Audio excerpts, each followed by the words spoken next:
Salam saudara pemirsa, sebelum saya menyampaikan firman Tuhan untuk saudara-saudara sekalian, saya ingin mengajak saudara sekalian untuk menyanyikan sebuah pujian yang mengajak kita semua untuk memuji dan menyembah Tuhan lebih bersungguh-sungguh, memuji dan menyembah.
Salam saudara pemirsa, sampai berjumpa kembali dengan kami dalam program Berita Pengharapan. Saya ingin mengunjungi saudara sekalian, membawakan sebuah firman Tuhan yang sebenarnya inilah kunci bagi gereja, bagi orang percaya untuk menjadi saksi. Kita tidak bisa menjadi saksi dari diri kita sendiri. Harus ada dorongan Roh Kudus yang menolong kita supaya kita menjadi kesaksian. Kadang-kadang tanpa sadar kita menjadi kesaksian bagi orang lain. Sebelum lebih jauh mendengarkan firman Tuhan, mari kita berdoa. Bapa, dalam nama Yesus, terima kasih untuk kebenaran firman Tuhan yang akan kami dengar sebentar. Berkati kami dengan firman Tuhan ini, dan kami semua mau terbuka supaya kami dipenuhi oleh Roh Kudus. Dengan demikian kami akan menjadi saksi bagi nama Yesus dalam segala bidang kehidupan kami. Terima kasih Tuhan, dalam nama Yesus. Haleluya, amin. Saudara pemirsa, mari kita membuka Alkitab kita dari Perjanjian Baru. Perjanjian Baru dari kitab Kisah Para Rasul pasal 1 ayatnya yang ke-8. Kisah Rasul 1 ayat 8. Demikian bunyi firman Tuhan. Tetapi kamu akan menerima kuasa kalau Roh Kudus turun ke atas kamu, dan kamu akan menjadi saksiku di Yerusalem dan di seluruh Yudea dan Samaria dan sampai ke ujung bumi. Amin. Saudara pemirsa, inilah sebenarnya kunci dari perkembangan gereja. Kunci daripada perkembangan umat yang percaya kepada Yesus sepanjang zaman. Kenapa saya katakan demikian? Dengan ayat ini kemudian Rasul Thomas, abad pertama, Rasul Thomas melayani Tuhan sampai ke India di timur. Kemudian Rasul Paulus melayani sampai ke Spanyol di barat. Dan Rasul Bartolomeus melayani sampai ke Afrika Utara. Jadi saudara bisa bayangkan, baru abad pertama saja, hamba-hamba Tuhan ini, para murid yang langsung mendengarkan apa kata Yesus di sini, kemudian benar-benar sudah mendunia. Sudah bisa bayangkan itu Spanyol, itu Eropa, itu apalagi Roma, saudara sekalian, kemudian sampai ke India yang sangat jauh pada waktu itu, dan kemudian ke Afrika Utara. Jadi di sekitar tempat itu sudah habis dijangkau dengan Injil. Dan kemudian hari, saudara sekalian, Injil diberitakan sampai ke India lagi oleh Bapak Misi Modern, dan kemudian sampai ke Amerika dan juga sampai ke Asia Tenggara ini. Saudara pemirsa, kenapa saya menjelaskan ini saudara sekalian? Supaya kita tahu bahwa kita tidak sanggup menjadi saksi dari diri kita sendiri. Setiap orang punya kelemahan-kelemahan yang tidak bisa diatasi. Karena apa kata Alkitab? Dari Mazmur pasal 51 ayat 7 mengatakan bahwa dalam kesalahan aku diperanakan, dalam dosa aku dikandung ibuku. Roma 3 ayat 23 mengatakan, karena semua orang telah berbuat dosa dan telah kehilangan kemuliaan Allah, bagaimana bisa bersaksi, menjadi saksi bagi orang lain kalau hidup kita sendiri tidak beres? Tetapi sesudah pencurahan Roh Kudus pada hari Pentakosta itu saudara sekalian, maka kemudian terjadilah ledakan besar dari kesaksian.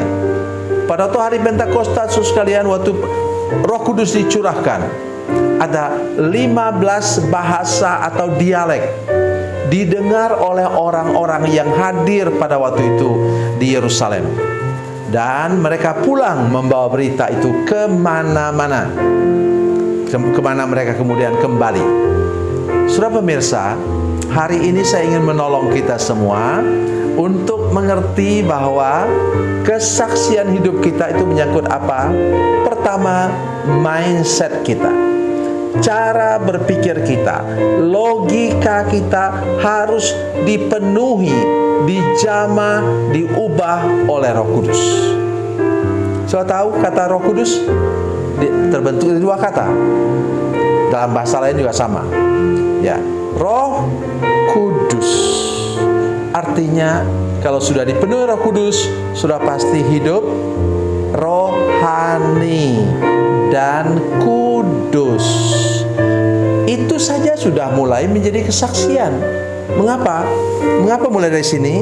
Supaya ini turun ke mulut, ya, turun ke tangan saudara sekalian, turun ke kaki saudara sekalian. Sudah masih ingat? Mazmur pasal 1 ayat 1 sampai berapa itu? Di situ perikop yang pertama dari kitab Mazmur mengatakan, berbahagialah orang atau diberkatilah orang yang tidak berjalan, tidak duduk, tidak berdiri di kumpulan orang berdosa. Artinya mindset yang sudah diubahkan, logika cara berpikir yang sudah diubahkan, tidak memberi tempat sama sekali untuk kita kemudian kompromi dengan dosa. Katakanlah misalnya gosip atau apa yang lain, atau percakapan yang menjurus kepada pornografi. Tidak.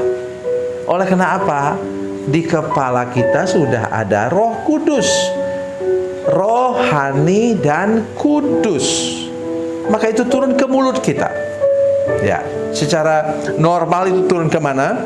Turun kepada etika dan moral kita, pola dan gaya hidup kita, dan tutur kata dan tingkah laku kita.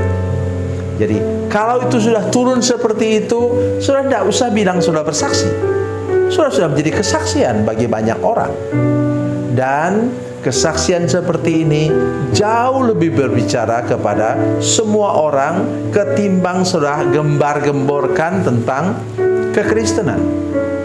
Jadi inilah kesaksian yang organik, organis, yang hidup, yang nyata dari gerak tangan kita, tatapan mata kita, dan tutur kata dan tingkah laku kita. Oleh sebab itu, hari ini saya mengajak semua pemirsa, mari mengundang Roh Kudus memenuhi hidup kita. Sebenarnya ketika kita sudah menerima Yesus, Roh Kudus sudah dalam hidup kita. Tetapi ingat, sesuatu yang ditanam harus berbuah. Buahnya itu ialah yang disebut dengan 9 buah Roh Kudus. Mulai dari kasih, sukacita, damai, sejahtera, ya, kebaikan, kesabaran, kemurahan, kesetiaan, kelemah lembutan, dan penguasaan diri. Ya. Penguasaan diri mungkin sudah berpikir penguasaan dalam dosa moral, tidak. Penguasaan di dalam hal makan pun akan menjadi kesaksian bagi banyak orang. Oleh sebab itu hari ini mari mengundang Roh Kudus, dan hidup saudara haruslah hidup yang rohani dan kudus. Tuhan Yesus memberkati, Tuhan Yesus baik. Mari kita berdoa. Bapa, dalam nama Yesus, terima kasih banyak untuk kebenaran firman Tuhan hari ini bagi kami. Tuhan, kami mengundang Engkau Roh Kudus memenuhi hidup kami, memenuhi logika dan mindset kami, memenuhi etika dan moral kami, memenuhi pola dan gaya hidup kami, memenuhi tutur kata dan tingkah laku kami, sehingga hidup kami sepenuhnya menjadi kesaksian bagi banyak orang. Terima kasih Tuhan Yesus. Dalam nama Yesus, haleluya, amin.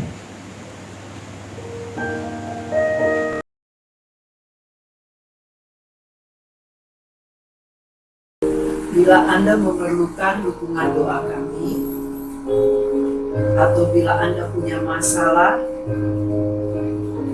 yang ingin didoakan, silakan menghubungi nomor telepon kami 0812 7661 1125. Dan bagi Anda yang berada di luar negeri, silakan menghubungi +62 812 7661 1125. Tuhan Yesus memberkati, Tuhan Yesus berkati.